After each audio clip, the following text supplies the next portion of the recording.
Durant cette démonstration LoadRunner, nous nous intéresserons aux cas particuliers des applications développées sur le framework Google Web Toolkit, GWT, avec comme objectif d'enregistrer une application GWT RPC et d'illustrer comment, avec LoadRunner, nous allons pouvoir traiter le payload binaire de ce type d'application. En effet, nous le verrons, les requêtes et les réponses, les données, les payloads sont sérialisés, ce qui les rend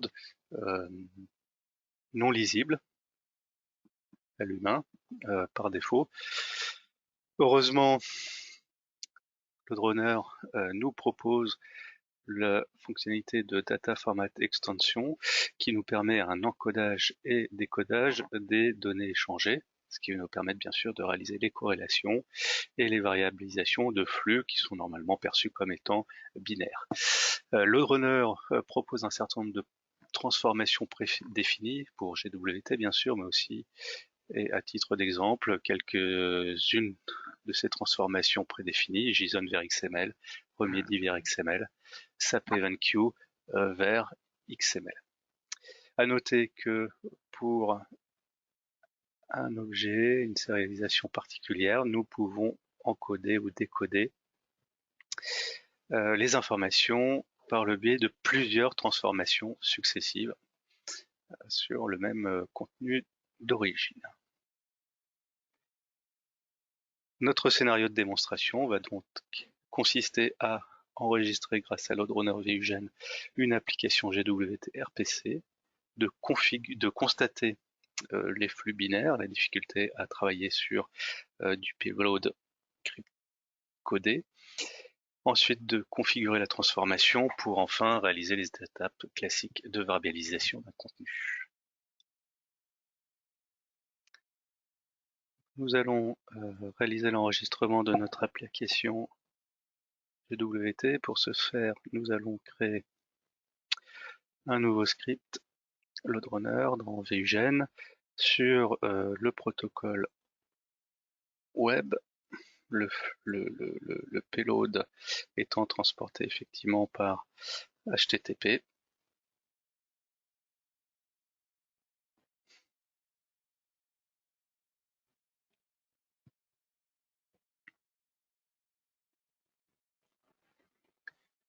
Démarrons l'enregistrement de notre application dans le navigateur avec, en précisant bien sûr l'URL de cette application.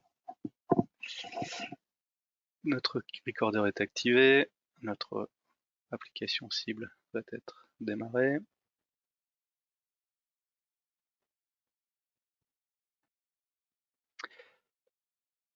Très bien, notre application très simple consiste à suivre l'évolution d'une cotation boursière. Donc nous allons par exemple rajouter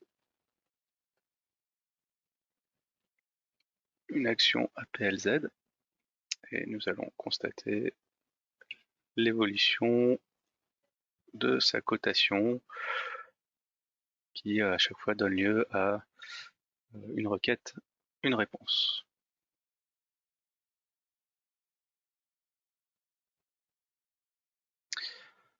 Arrêtons l'enregistrement à ce point-ci.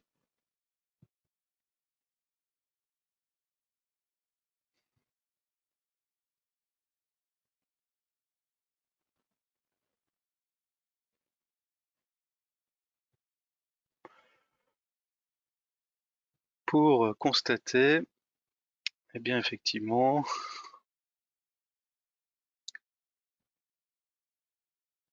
un flux binaire ici dans nos requêtes.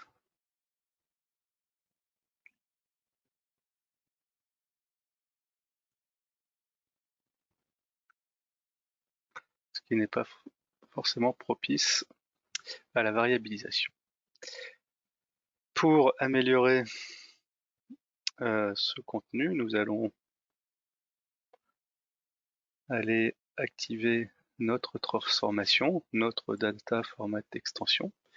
En premier lieu, en définissant pour une chaîne de transformation qu'on va appeler comme l'application StockWatcher, et sur lequel nous allons définir donc les transformations à faire. En l'occurrence ici, nous allons déclarer qu'il s'agit d'une transformation GWT à faire, et on va la configurer en indiquant les classes et les librairies GWT et les classes de l'application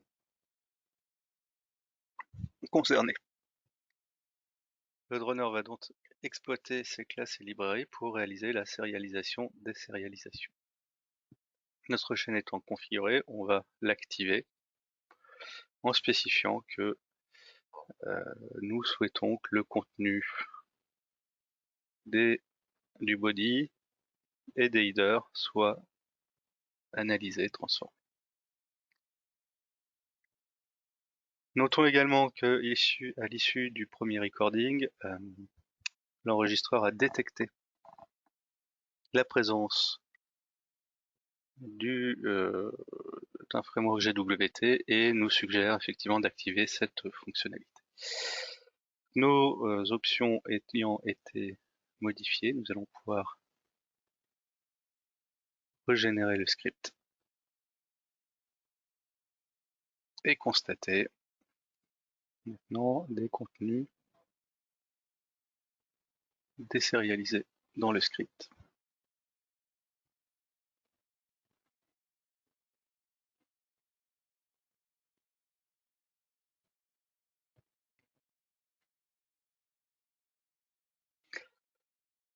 Effectivement, en lieu et place du contenu binaire que nous avions précédemment, nous avons maintenant ici une structure de type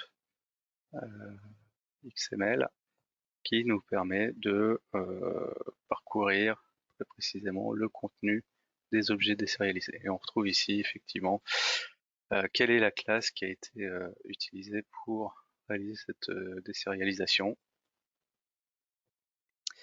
Par exemple, Google GWT, StockWatcher Client, Stock Price Services qui correspond à l'objet nous permettant de récupérer le prix d'une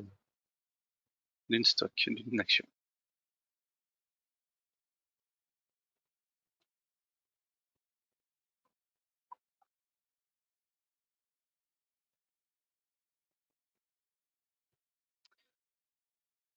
Donc on va constater effectivement que dans nos différentes requêtes, nous avons maintenant donc la possibilité de variabiliser très simplement ces choses-là en créant un nouveau paramètre, par exemple, qui est le stock.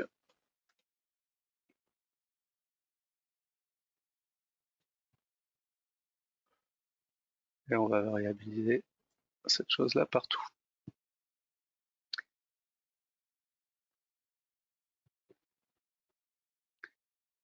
En vue du rejeu, nous allons modifier donc notre paramètre, par exemple, en remplaçant notre valeur APLZ par MNTF.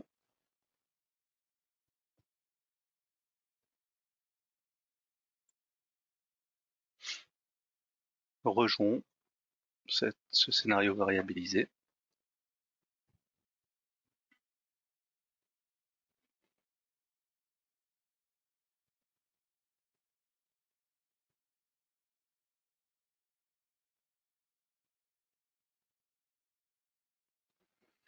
Enfin, vous pouvez constater dans nos logs que la variabilisation a été prise en compte.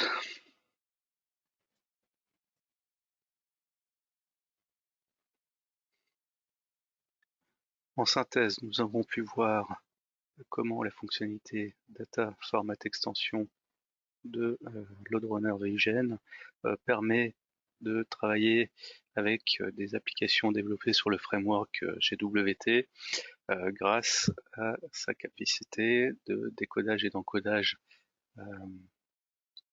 des données sérialisées et leur transformation au format standard XML qui permet de réaliser tous les traitements nécessaires à la mise au point d'un scénario de test de charge, variabilisation, vérification, etc.